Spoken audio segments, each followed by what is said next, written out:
प्यारे बच्चों, दो लघु कथाएं पाठ के भाग 2 में आपका एक बार फिर स्वागत है। यहाँ पर हम अकबर बीरबल की दूसरी लघु कथा सेठ का चित्र पढ़ेंगे। चलिए पढ़ते हैं पाठ को। बहुत पहले की बात है। एक सेठ था। वह बहुत ही कंजूस था। एक दमड़ी भी खर्च करते समय उसके प्राण निकल जाते थे।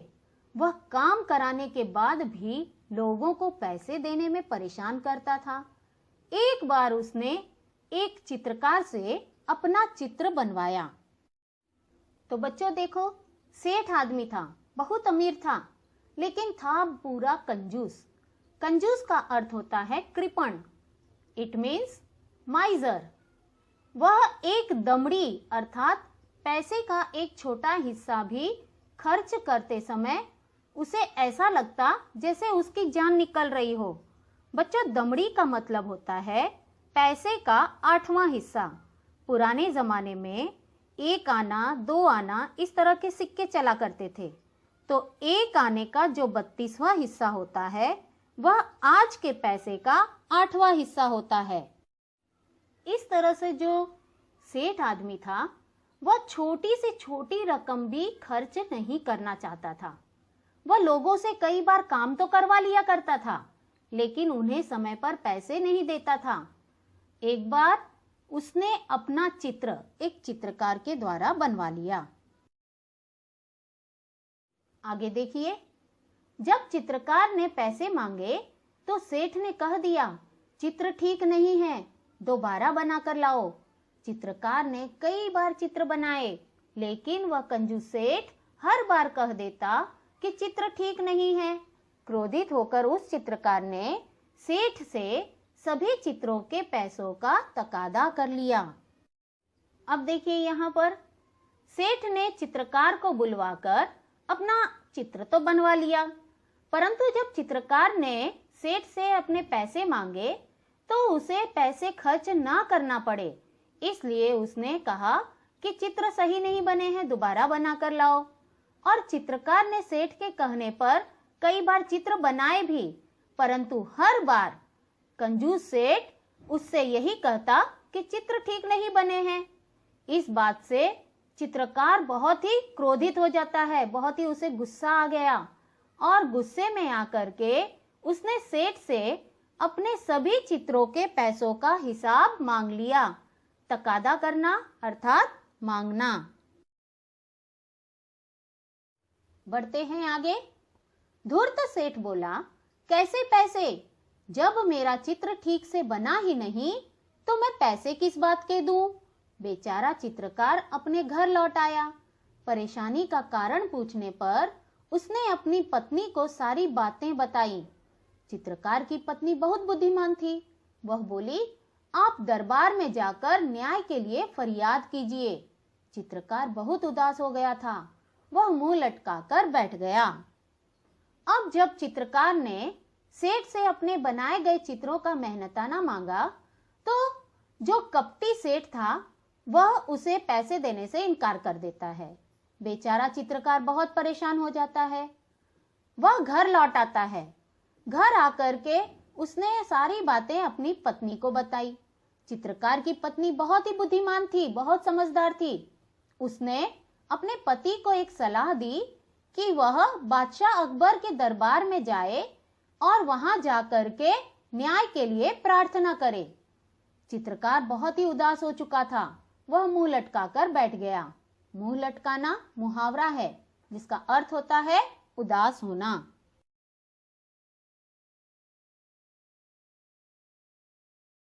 आगे देखिए, बोला, सेठ बड़ा आदमी है, लोग उसी की बात को सच मानेंगे, भला मुझे जैसे गरीब का साथ कौन देगा? चित्रकार की पत्नी बोली, सबके बारे में ऐसा नहीं कह सकते। बादशाह अकबर बहुत दयालु हैं। वे भले ही पढ़े लिखे नहीं हैं, परंतु बड़े बुद्धिमान हैं। उनकी सहायता के लिए दरबार में 9 रत्न हैं। आप वहां जाइए, आपको न्याय जरूर मिलेगा। अब चित्रकार ने अपनी पत्नी की सलाह तो मान ली, परंतु फिर भी उसके मन में एक शंका थी, एक दुविधा थी कि वहां पर जब वह न्याय मांगने के लिए दरबार में जाएगा तो सभी सेठ के बड़े होने के कारण उसी की बात को सुनेंगे, सब उसकी बात को ही सच मानेंगे। भला उस जैसे गरीब आदमी का साथ कौन देगा? परंतु चित्रकार की पत्नी ने उसे समझाते हुए कहा कि सबके बारे में ऐसा नहीं सोचा जा सकता। और फिर बादशाह अकबर तो बहुत ही दयालु व्यक्ति हैं, वे बड़े ही न्यायप्रिय राजा हैं। वे भले ही पढ़े लिखे ना हो परंतु बड़े ही बुद्धिमान व्यक्ति हैं और उनकी सहायता करने के लिए तो दरबार में 9 रत्न हैं। इसलिए उसने विश्वास जताते हुए कहा कि चित्रकार दरबार में जाए और अपनी वहां पर फरियाद रखे, उसे वहां पर न्याय अवश्य ही मिल जाएगा। अब देखिए अगले दिन क्या होता है। दूसरे दिन चित्रकार बादशाह अकबर के दरबार में गया और पूरा किस्सा सुना दिया। बादशाह अकबर ने चित्रों को लेकर सेठ को दरबार में बुलवा लिया। बादशाह ने सभी चित्रों को गौर से देखकर कहा, तुम्हारे इन चित्रों में क्या कमी है? हुजूर, इनमें से एक भी चित्र हूबहू मेरे चेहरे जैसा नहीं है। सेठ ने कहा। अब जो चित्रकार था वह पत्नी के कहने पर बादशाह अकबर के दरबार में अपनी फरियाद लेकर तो आ गया और उसने अपनी सारी परेशानी भी कह सुनाई। इस पर बादशाह अकबर ने चित्रों के साथ में सेठ को दरबार में बुलवा लिया।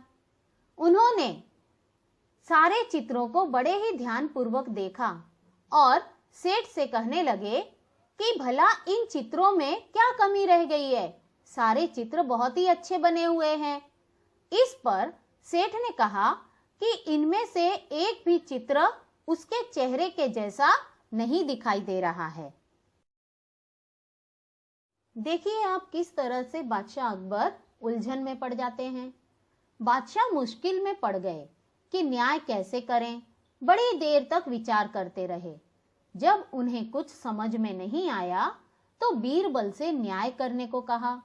बीरबल ने सारी बातें ध्यान से सुनी और तुरंत समझ गए कि सेठ चेहरा बदलने में निपुण है।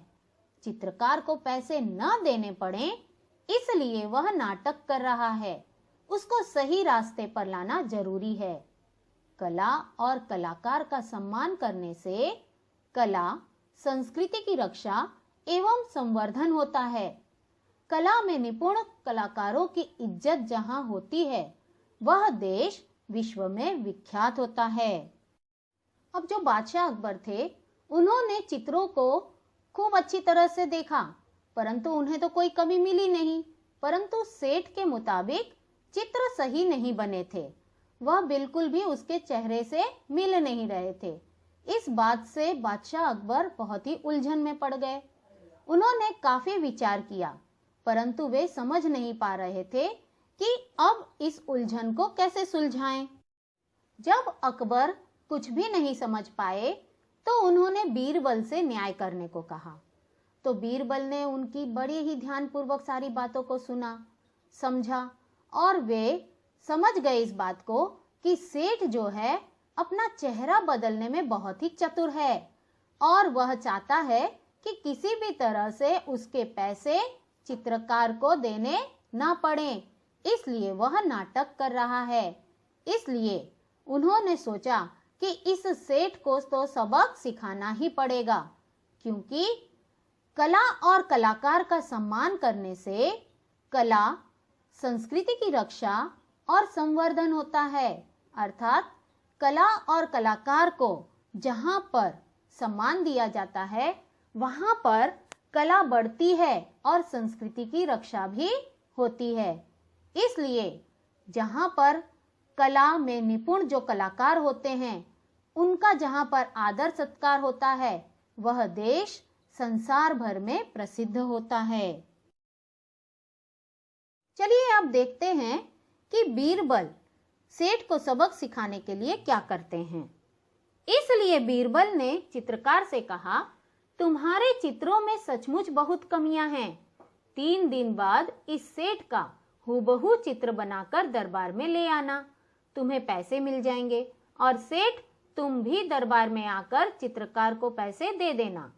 सेठ घर चला गया। बीरबल ने चित्रकार से कहा, 3 दिन बाद तुम दरबार में एक बड़ा सा दर्पण लेकर उपस्थित हो जाना। अब जो बीरबल थे उन्होंने सेठ को रास्ते पर लाने के लिए चित्रकार से कहा कि सचमुच में तुम्हारे बनाए गए चित्रों में बहुत सारी कमियां हैं। उन्होंने कहा कि 3 दिन के बाद में हूबहू सेठ का वैसा ही चित्र बनाकर लाए दरबार में जैसा कि उनका चेहरा है, तो तुम्हें पैसे मिल जाएंगे। और साथ ही उन्होंने सेठ को भी कहा कि वह दरबार में आकर चित्रकार को पैसे दे दे। इस तरह से सेठ अपने घर चला गया और बीरबल ने चित्रकार से कहा कि 3 दिन के बाद में वह दरबार में एक बड़ा सा दर्पण अर्थात आईना लेकर के हाजिर हो जाए। चलिए देखते हैं कि चित्रकार 3 दिन के बाद में सेठ का कैसा चित्र बनाकर दरबार में उपस्थित होता है। 3 दिन बाद चित्रकार दरबार में आया और सेठ के सामने दर्पण रखकर बोला, सेठ जी, आपका चित्र तैयार है। सेठ अपना प्रतिबिंब देखकर बोला, परंतु यह तो दर्पण है। नहीं, यही तो असली चित्र है। जैसा कि बीरबल ने कहा था कि चित्रकार एक बड़ा सा दर्पण लेकर के 3 दिन के बाद में दरबार में आए और सेठ को भी 3 दिन के बाद में दरबार में उपस्थित होने के लिए कहा था, तो वे दोनों ही 3 दिन के बाद में दरबार में उपस्थित होते हैं। चित्रकार बड़ा सा दर्पण लेकर के सेठ के सामने खड़ा हो जाता है और सेठ से कहता है कि उसका चित्र तैयार है। तो सेठ अपना प्रतिबिंब देख करके कहता है कि यह उसका चित्र नहीं बल्कि आईना है। इस बात पर चित्रकार ने उससे कहा कि नहीं, यह तो उसका असली चित्र है। चलिए देखते हैं कि आखिर में बीरबल ने किस तरह से न्याय किया। बीरबल ने पूछा, सेठ जी, यह तो तुम्हारा ही रूप है या नहीं? सेठ बोला, जी हाँ। सेठ अपनी चालाकी पकड़े जाने पर बहुत लज्जित हुआ। उसने चित्रकार को उसका मेहनताना दे दिया। चित्रकार सभी को धन्यवाद देकर चला गया। बीरबल के न्याय से बादशाह अकबर बहुत खुश हुए।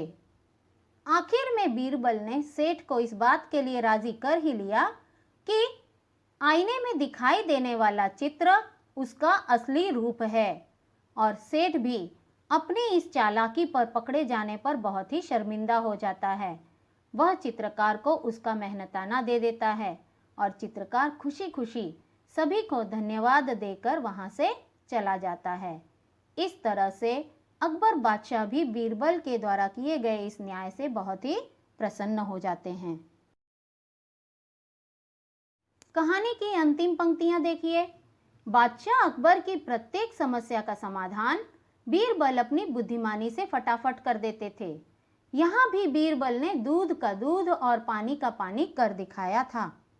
अर्थात जब भी बादशाह अकबर के सामने कोई भी समस्या खड़ी हो जाती और वे उलझन में पड़ जाते, तब बीरबल उनकी किसी भी प्रकार की छोटी या बड़ी समस्या हो, उसका समाधान बड़ी ही आसानी से और बड़ी ही शीघ्रता के साथ में अपनी समझदारी से निकाल ही लिया करते थे।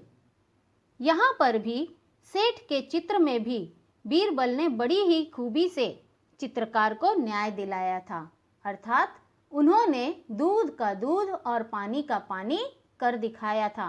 दूध का दूध और पानी का पानी यह एक कहावत है जिसका अर्थ होता है सही न्याय करना।